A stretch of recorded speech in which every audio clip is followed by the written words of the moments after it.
Whoa, whoa, it's broadcast Houston. We're gonna talk about the culture for real. Really wanted to get on the Mods case, but right now, this Breonna Taylor and Kenneth Walker is really in the headlines right now, and really want to talk about it real quick. We're gonna run some clips real quick so y'all can get some of the facts, and then we're gonna talk about it and provide some commentary. Man, watch this.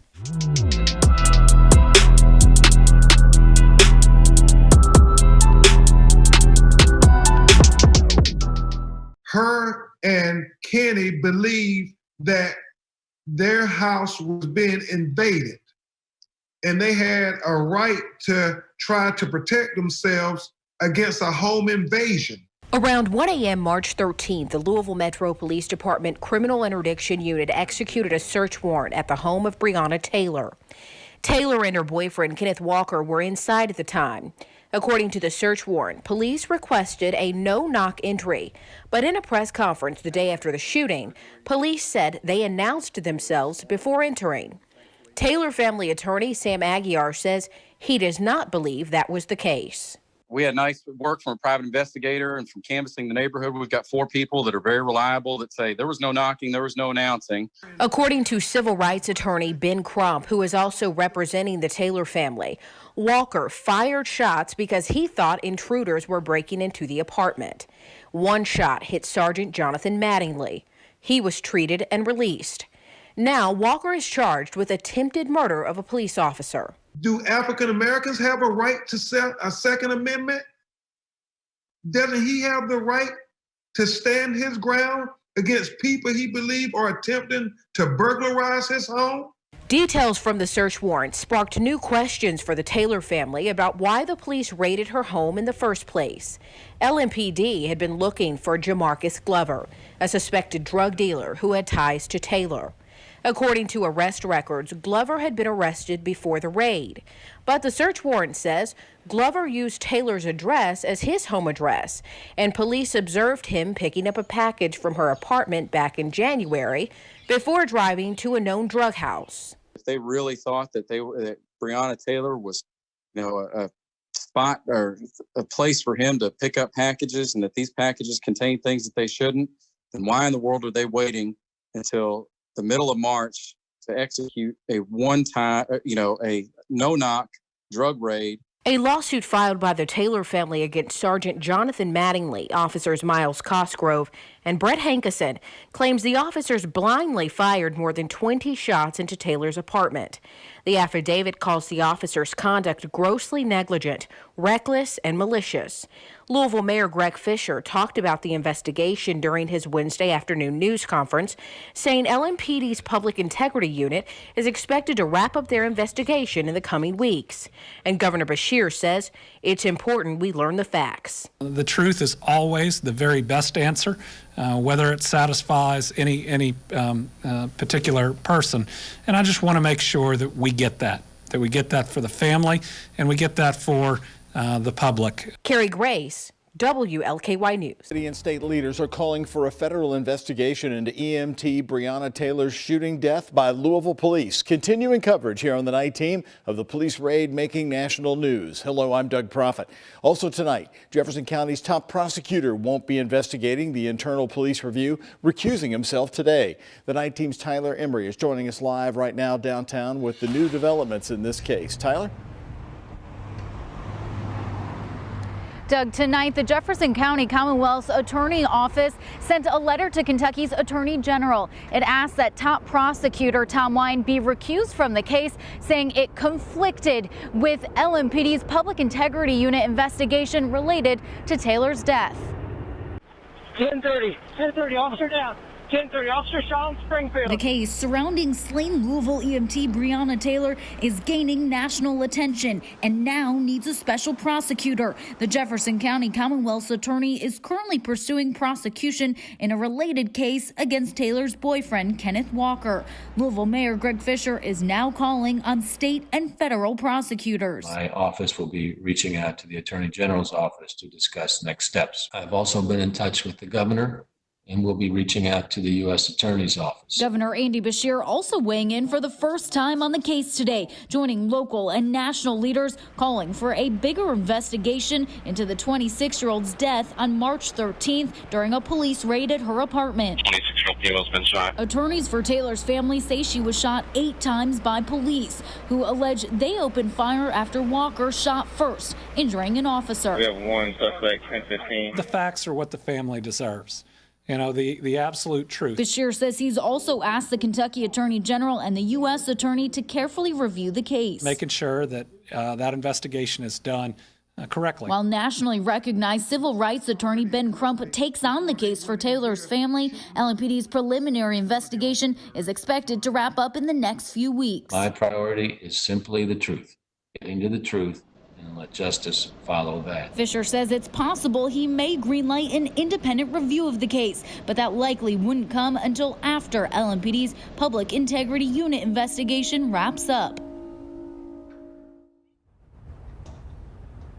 Mayor Greg Fisher today also says in the coming days he'll look into other ways of possibly incorporating civilian review of Taylor's case. Live downtown at the Commonwealth Attorney's Office, I'm Tyler Emery. Kendrick Wilson, who's a Ford employee and small business owner, filed a lawsuit against Detective Brett Hankinson last October. Hankinson's what we feel is a pattern of bad behavior within the department. Attorney Ashley Hellman, representing Kendrick Wilson, says Hankinson arrested him 3 times between 2016 and 2018. They all happened at bars where the detective sometimes worked as an off-duty security. The suit also states the two of them had various interactions outside of the arrest over a relationship with the same woman. Wilson's arrest in 2016 was after a fight he had at the Tin Roof Bar, but the charges were dismissed months later. In 2018, Hankinson arrested Wilson again. The citation was because a police dog signaled the presence of a narcotic odor in Wilson's pocket. But when Wilson emptied his pockets, he claims he only had money. According to the citation, Detective Hankinson recovered a plastic bag on the ground of what appeared to have cocaine. Body camera footage showed the officer locating the plastic bag on the sidewalk several feet away from Wilson, according to the lawsuit. It took our case not being taken seriously, and it took him remaining on LMPD's police force and ultimately being involved in taking someone's life for his behavior to get the attention that we were hoping our original lawsuit would get. The next month that year, a third arrest involving drugs, but those charges were also dropped a few months later. Detective Hankinson has denied all of the allegations. Since the deadly shooting of former EMT Breonna Taylor, the search warrant affidavit was made public, but Attorney Hellman says the officers involved in Kendrick Wilson's case has requested the court to seal the affidavit. For WHES 11, I'm Sinai Rodriguez. New documents are showing a suspected drug dealer police were looking for the night officers shot Taylor made, quote, frequent trips to her home. Sinai Rodriguez has that, plus new comments from the family's nationally known attorney.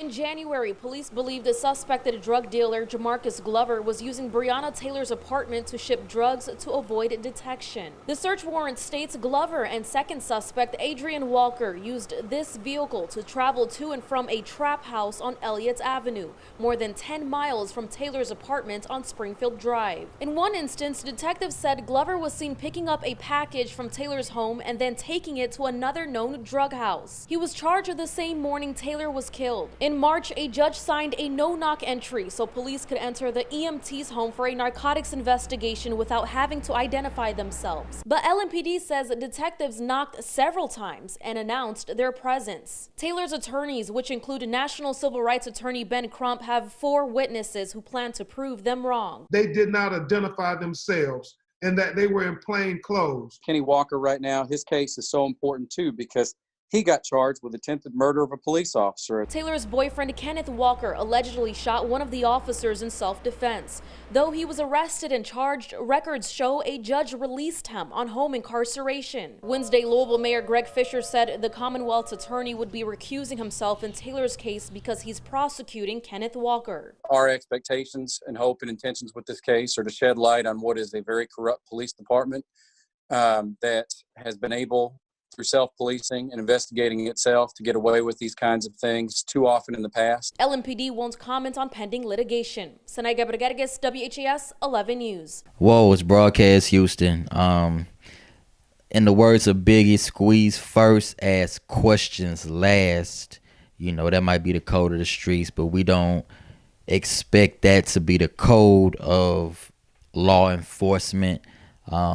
It seems to be these days, and one of the main reasons why the people that represent a community should be policed and governed by people that look like them, that have been through the same traumas or experiences, or really understand them, which can diffuse something from happening in a fatal capacity. It's really, at this point, it's not required. It should be mandated.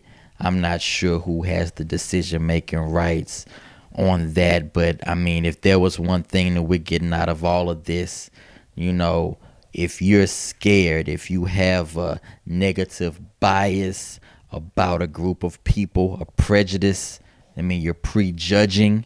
That doesn't mean that you're racist. You just prejudge, and then that judgment ends up being wrong. Like you're busting into somebody's house and you're killing people in a botched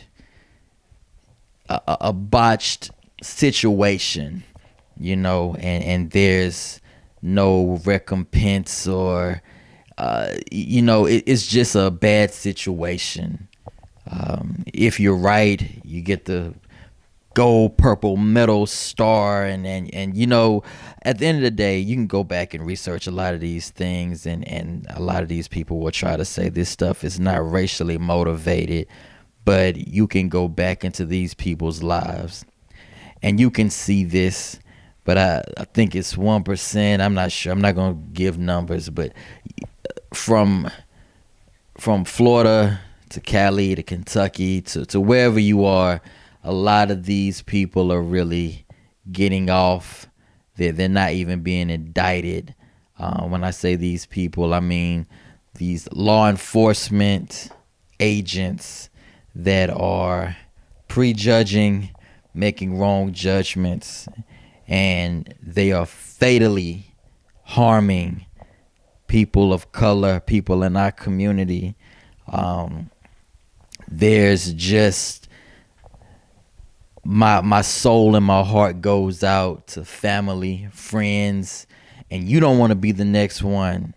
And at the end of the day, they get these passes, or they'll get sent home with pay, and it's really a travesty.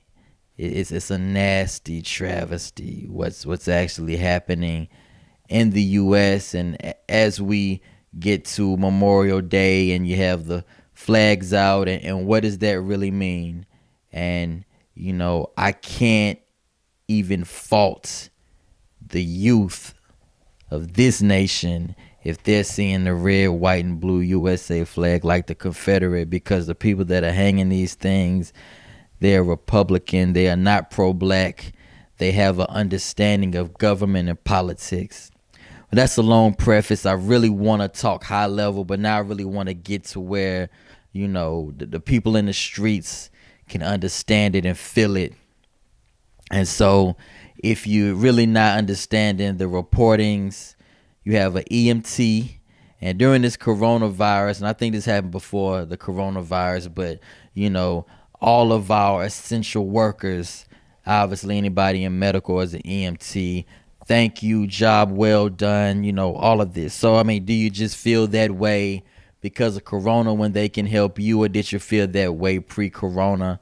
I think this botched attempt at a no-knock warrant, and I'm really not fully understanding what the desired end result would be when you are going in unannounced in a state that has a stand your ground law, and even her boyfriend Kenneth Walker getting taken to jail when he is just fearing for his life and exercising his right with the stand your ground in that state.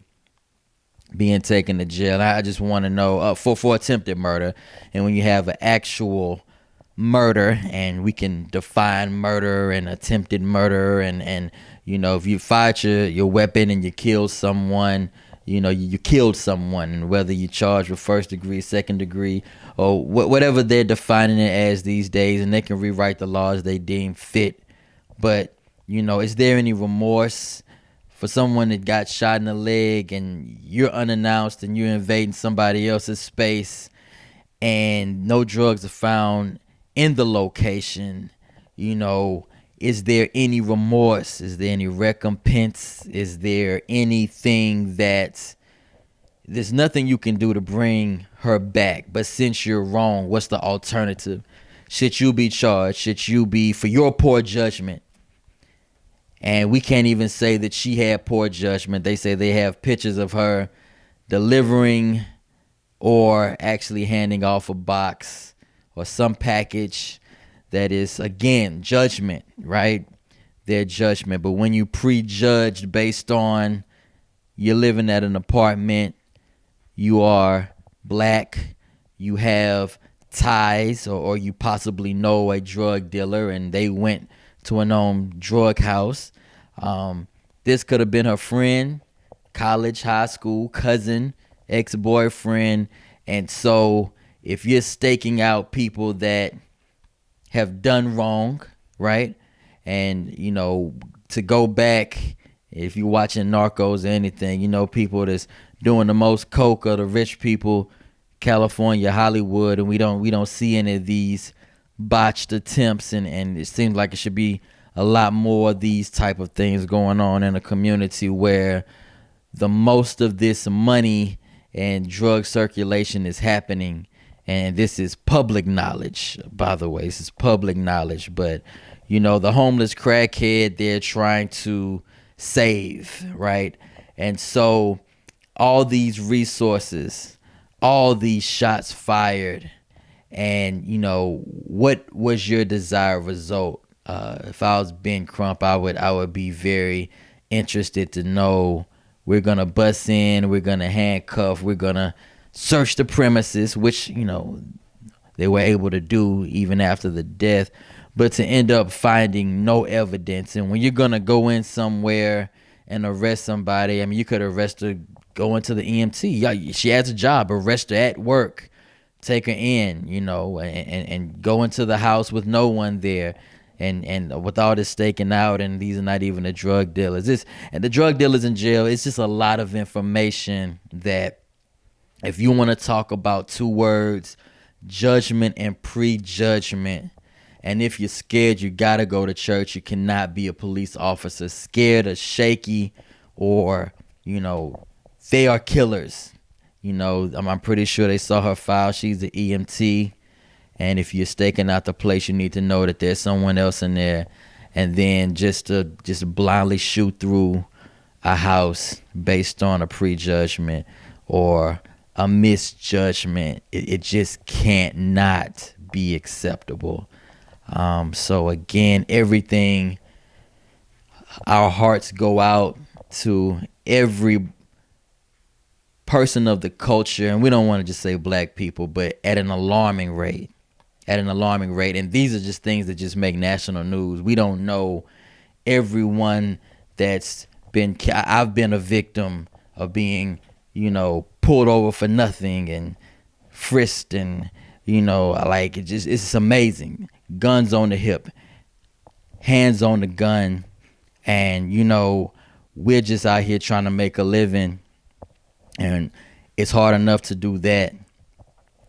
And then you have cops that are basically invincible. So when you go out, if you squeeze first and ask questions last, like the code of the streets, you'll still be protected, like you're in the mob and the mafia. So with that being said, is the police, is the government the biggest mob there is? And if the police are the only one that are policing the police, and if the government is the only one governing the government, the people under them, what what kind of chance do we have when all you're trying to do is go to work and feed your family? And they're going to say it's all in a day's work, and that's their job. They got this no-knock warrant that they're trying to rescind or amend now, and they're going to say it was just my job. I feared for my life, so I shot back. But they're probably in their house right now, or they will be at some point in the day. And if the same thing happened, if their kids or their loved ones are in the house, they're going to shoot as well. They're going to try to protect. And, you know, the cancer is when you lie to yourself and you lie to the public, and you lie stating that if the tables were turned, you wouldn't have done the same thing. But in fact, if we staged an example of the same thing, you would probably do the same thing and you would probably get the same result. No one deserves death. Everyone deserves a fair trial. And, you know, getting no-knock warrants is just, you know, it's amazing when you can arrest someone, you know, at a shopping center, at work, you know, at the gas station. It's just amazing how the allowance of invading someone's home is a police practice after all of the investigation and information they had prior. Again, we just want the truth is what they're going to say. The truth is not going to bring Breonna back or ease her family's mind. We want to change so this doesn't continue to happen. But we keep talking about it. We keep Trayvon, Michael Brown. I mean, it's Sandra Bland. It just doesn't stop. It doesn't stop. And state to state, nothing is happening.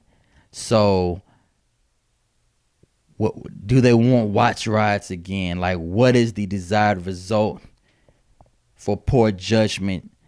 Police need to be scared to make poor judgment. If you make poor judgment that ends in fatality, they need to know. They need to fear, you know, because that other person's not seeing another day, and they will lose their job and never be on another police force in this nation. But that's not the case. They're allowed to make mistakes, but our black kids on their worst day, they're getting taken to jail, they're getting shot, they're getting killed, they're getting life. Their whole life is rearranged from making a mistake or a bad judgment on their worst day. But police on their worst day sent home with pay, no indictment, KKK, GoFundMe pages. We can talk forever. George Zimmerman still walking around. We could talk forever. The people that support these people. If you want to find out who a person is, look who supports them. Look at their core circle. You got bigots and racists that would pay them to do it again to another innocent black individual. And there's no indictment, and there's no real apology, and there's no real remorse. So all politics aside, what is the real desired result? Well, y'all brought us over here, and we ain't sneak over here, and we ain't trying to take over this world. And matter of fact, black people have been giving more races, more grace, and we invite you all in, and it's inclusion than we ever have or will get. And we support your brands, and we're paying all this money. And you know, it's just amazing. So all the black people out there, what are you going to do? Because if everybody did their part, and a million times they say, buy local, buy black, and you never do, what can you really say? Have you done your part? So everybody has a part in this. again, just heart goes out to all families affected, and we got to do something permanent and not just rally and not just march and then go back as life as usual. We got to do something. It's got to be economic. It's got to be political. We got to make change. It's got to be written. It's got to be understood. It's got to be nationwide. So what y'all gonna do is my question. It's Broadcast Houston. Y'all stay up. Welcome to Broadcast Houston. We are the premier festival, concert, and live event YouTube channel. If you are a lover of music, sports, or the arts, we would love to have you as a subscriber. Drop us a line and let us know which artist or event you would love to see next.